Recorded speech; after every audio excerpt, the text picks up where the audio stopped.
There it is, boys. The Beta 16 KX250. Let's see if this bike is as good as we remember it. No, it's not, because we don't have the same in-game physics and we don't have the same tires, but we do have the same bike physics. So we'll get a kind of a glimpse. I know, I'm pretty sure Linz did a video on this bike back in the day.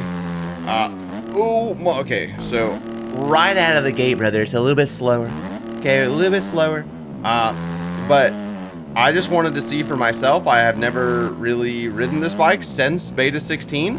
If you guys weren't around during Beta 16, listen to me. You gotta remember, this bike was absolutely dominant. Like, if you weren't using the KX, you were literally throwing. At one point, Skills jumped on the KTM, and then the KTM became kind of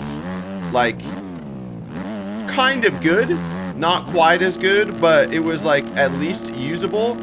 But there was literally no other bike at the time in the 250 class that was even remotely, oh my, sideways traction, like remotely as good as this bike. This bike was completely, it had so much more power, it turned so much better, it was just absolutely goated. And I just wanted to see, man, it brings back so much memories, seeing this front fender.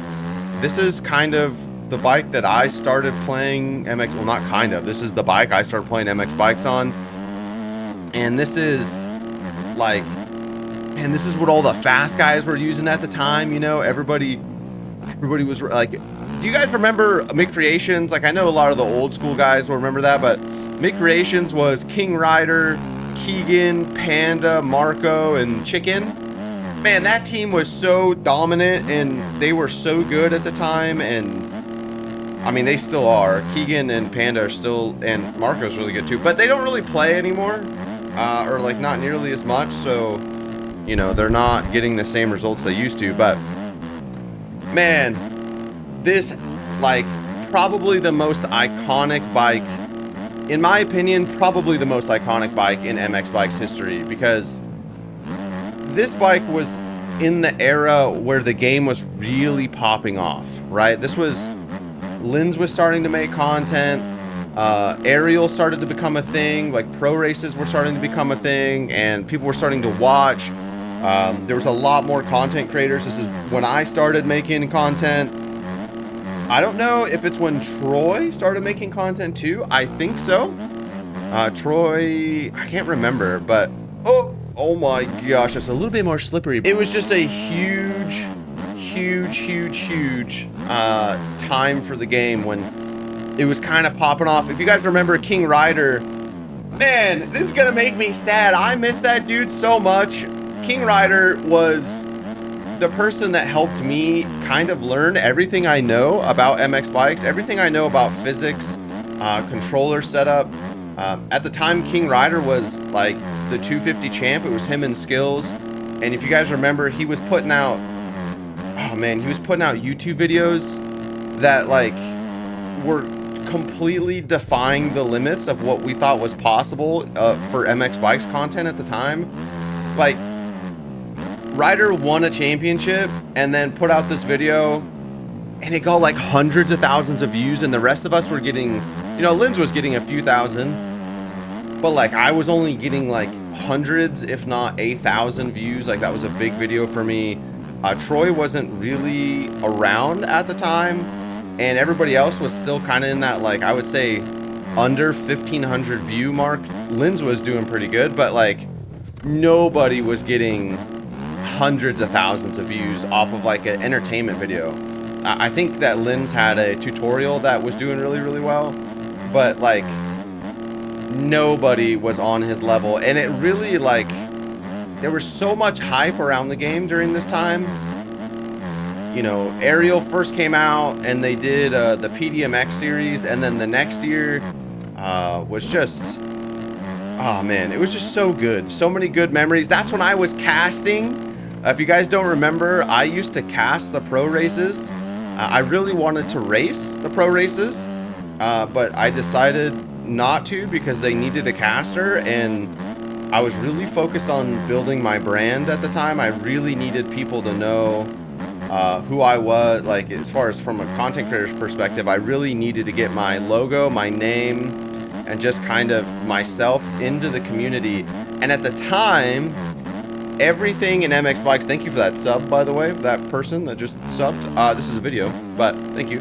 At the time, really, MX Bikes was completely focused on like the Pro Series. Now, it still is, but we have all kinds of other things now in MX Bikes that, you know, players are really interested in, ranked, and Troy has done an incredible job of bridging like the casual side of MX Bikes and the pro side as well. But like at the time, it was like the pro scene was everything in MX Bikes. That was all that mattered, and that was literally the whole vibe of MX Bikes at the time. Was just like pro races. It was the first, well, I mean, Sim was doing it, but it was starting to get a lot of traction over here in MX Bikes, and people were starting to notice, and it was really cool, and the tracks were starting to get really good, and it was like this, just this time of, oh man, just well, the game was just popping off. And I think for a lot of people, that's kind of everyone's, you know, favorite time. And okay, I'm just gonna cut the track, and so we can play the other tracks too. And it probably, you know, looking back at it, the game is in such a better state. The bikes are really, really good now. And honestly, this bike's really good too. It's really slippery, as you can tell, because of the tires. But the physics feel really good. It feels really light and kind of like flickable in the air. It seems to track really well. I did play earlier on a different track with a lot steeper hills. And if you guys remember from Beta 16, this bike had some, or all the bikes had like terrible uphill physics. And so going up a hill, your front end would just kind of shake back and forth, and you would end up crashing. But where am I going? Oh, I'm going backwards. I forgot my own track, gentlemen. Man, such a nostalgic feeling for me playing this game, or playing on this bike again, and just that rev limiter, the sound, and this front end. It's just like, what a good time of bikes. Now, bikes has grown so much, and MX Bikes is in such a healthier spot now than it was, you know, back then when this bike was dominant. But it was like new and fun, and the game was quirky and had a lot of issues, and it was kind of just trying to figure out how to make all those issues, you know, as minimal as possible. It's not like the game's too polished now, because there's obviously a bunch of issues, but like, I don't know, just at the time, it was just, maybe it was just because it was when I was first getting into it, but man, the game just felt so revolutionary and different at the time, and it had a lot to do with this bike, because this was the bike. And I just, man, makes me a little sad, you know. I miss those guys so much, man. I miss King Ryder. We used to hang out, King Ryder, Keegan, Panda, and I used to get into a call every day, you know, or like every week before the pro races. And man, I remember being so nervous in the pro races because these guys were just so much better than I was. And I was really trying to like be good, and I needed so much help at the time. And this is back when I couldn't qualify for a main, and it was just, I don't know, man, like the learning curve and everything was just so fun. And this bike just kind of brings all those memories back. But man, I hope Ryder's doing well. It makes me really sad that he stopped YouTube, because if you guys haven't seen King Ryder's videos, you guys need to go watch, because the level of production that he did will never be matched, in my opinion. I don't think any of us in the space right now have the creativity to match Ryder's videos.